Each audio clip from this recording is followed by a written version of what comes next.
okay ma, no problem. I was so obedient, guys. You can imagine.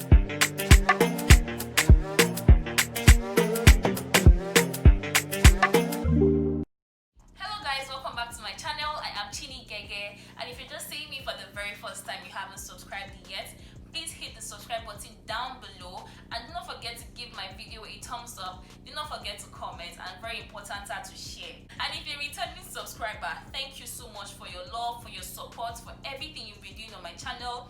You do not know the amount of joy you put into my heart every day, knowing that I have people out there seeing this video and subscribed already. But you know the most important one now, give this video a thumbs up, comment and share. So without further ado, let's get straight into my story. So guys, this happened when I was 12 years old. I was just in my JS2 at Nigerian Secondary School for Port Harcourt. It was so crazy. First time and second time holidays, I did not even go home like that. I just stay in my auntie's house and I chill. But third time holidays, you see me running home like someone that has not seen a person's parents for years. So this happened, like I said, in 2012, and it was so crazy at that point because I didn't even know that I was going to experience what I experienced. So I got into the bus to get back to my house at Kaduna, and we got to Lokoja very late. I think that was around 8 p.m. and we didn't even stop to eat at that point. So I just got some little things I saw by the roadside to eat because I was very famished, guys. So when I got to Abuja, it was already 10-11 p.m. Let's just say 10:30, 11 p.m. And I can't even see how this journey will continue. Like, no way. This is something we're already getting here around 11 p.m. Even if we get to Kaduna now, who is coming to pick us up? Talk more of another extra 2 hours to get to Kaduna. So at that point, it was very crazy, guys. So we tried telling our driver to please hold on, let's just sleep over so that the next day we can continue. But the man started shouting and telling us that he needs to get to Kaduna today. How do you want to get to Kaduna today when you're at Abuja around 11 p.m?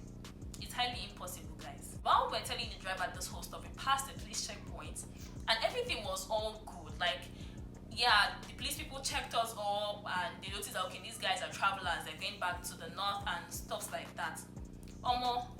We told this man, let us just stop where we just passed so that we explain to them that please, we want to get to Kaduna State, but it's already late, and the man insisted on driving us to Kaduna State. Guys, it was crazy that when we got to the nearest another police checkpoint, when we thought to the police checkpoint, we saw this group of people with their torchlights, like they were doing this stuff police people do at the police checkpoint. So they were doing that stuff. We all thought it was another checkpoint, but that was so close to be a checkpoint. Like, we just passed one and we are already in the next checkpoint. But then, who are we? It's not like as if like we have a say in the whole stuff. Like, we already told our driver he wasn't paying attention to us. It was that crazy, guys. So we got there, hey, lo and behold, they started hitting the car and requesting for our money and our phones. I just knew things had gone wrong at that point. Just knew at that point we were already in the hands of who? And robbers. It was crazy. I was very little, like I said. I didn't even know what to do. And there was this phone my dad got for me. It was so new, like so brand new. So I had to hide the phone in my panties because I didn't want them to take the phone away from me. No way. Like, that was like my iPhone 12 back then. You can imagine. They asked us to stop finally. It was very, very crazy. Like, they started robbing us one by one. And this is like a Sienna bus. So I was at the right side of the bus and they robbed me. They asked me to come down and give them my money and my phone. The only money I remained from the buying I did on the road was just 17 naira. So I gave it to them, which they accepted. And then they requested on my phone, and I just told them straight up I wasn't on my phone. But damn, I was scared. I was so scared. Guys, they asked me to lie down. And this guy pointed a gun to my head and requested on my phone because he thought I had a phone or something. So I said to him I was the only one traveling, that I didn't have anything on me. And he kept insisting. And I told him no, I didn't have anything on me. Asked me to lie down with the gun rather pointing on my head.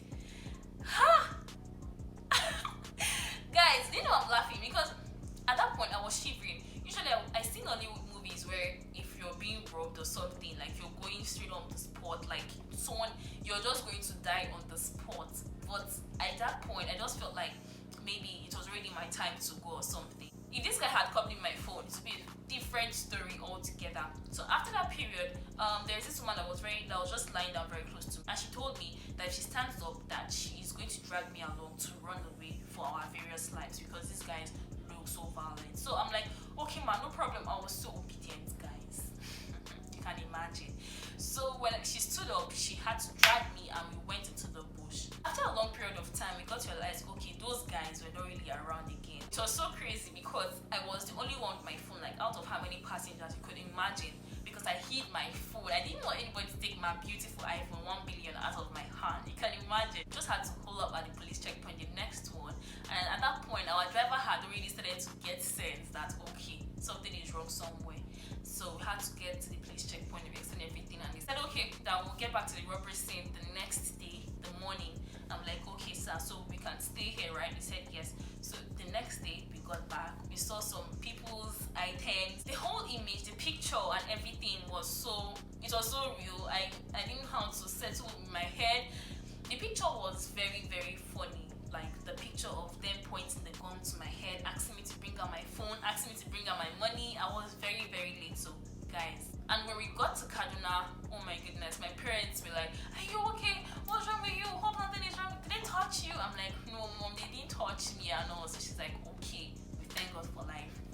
Guys, that's like something I never saw in this life. I didn't see it coming. I didn't see it like this is something I'm going to experience in my life. But then see now, such is life. So this is the end of my story, and I know you really enjoyed this video. If you have not subscribed yet, I'm giving you the chance to subscribe. Subscribe to my channel and give this video a thumbs up. If you want a part 2 of this my robbery experience, this one, the part 2 actually happened at home, like at home in a house like scene. So if you want a part 2 of this, comment down below, give this video a thumbs up, and also share my video. I love you so much guys. Peace out.